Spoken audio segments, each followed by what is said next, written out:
Սիրելի հայրենակիցներ, բարև ձեզ, հարգարժան լրագրողներ, շնորհակալություն, որ եկել եք մեր հրավերով։ Այսօրվա ասուլիսը վերաբերում է նրան, թե ինչպիսի խաղաղություն մենք պետք է ունենանք եւ ինչպես ենք պատրաստվում այն ունենալ։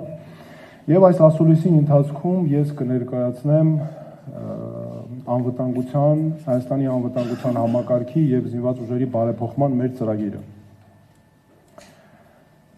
Նախ այն, ինչ ես ներկայացրեցի իմ նախորդ ասուլիսում, որ վերաբերում էր Հայաստանի Հանրապետություն ադրբեջանական ներխուժումներին, ճիշտ էր, եւ դա հաստատվեց անկախ լրատվամիջոցների հետաքննություններով նաեւ, Ֆակտոր TV, Ազատություն, Civilnet, Հետք եւ նաեւ անկախ լրագրողների էլի հետաքննություններով, օրինակ Թաթուլ Հակոբյան։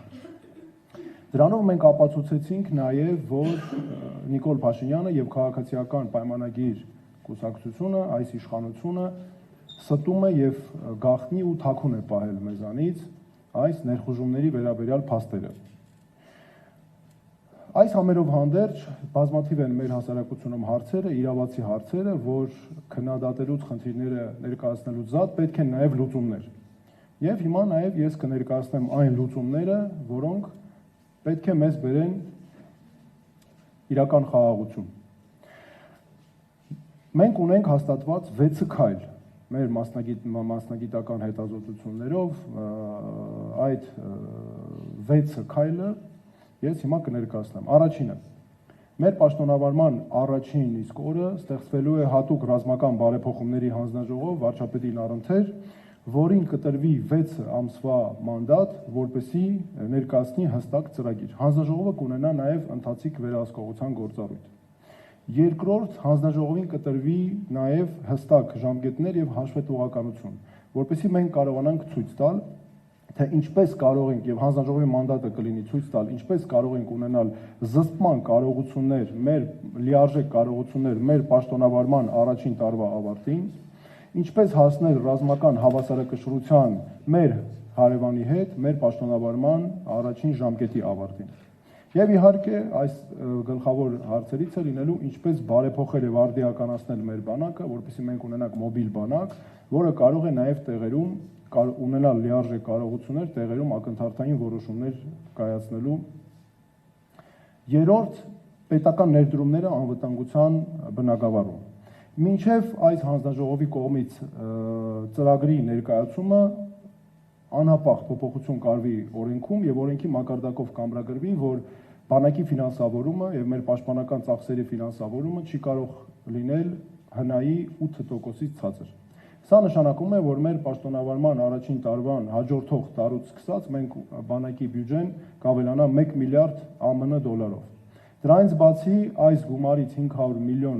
այսինքն կես միլիարդ դոլար կուղղվի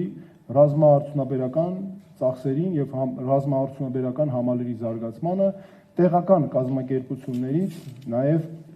տեղական կազմակերպությունների զարգացմանը խթանելու նպատակով հենց դրան կուղղվեն այդ կազմակերպություններին։ Իհարկե մենք զուգահեռ կունենանք նաեւ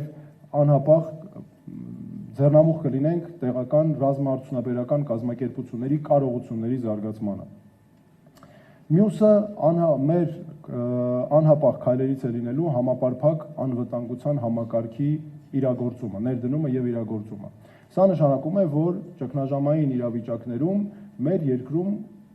կհաստատվի համակարգ, որը ամբողջությամբ երկիրը սկսում է աշխատել պաշտպանության համար։ Կառավարությունը, այսինքն պետությունը, մասնավոր հատվածը, տնտեսությունը, քաղաքացիները հստակ ունենալով դերաբաշխումներ աշխատում են երկրի հանուն երկրի պաշտպանության։ Սա չի նշանակում, որ բոլորը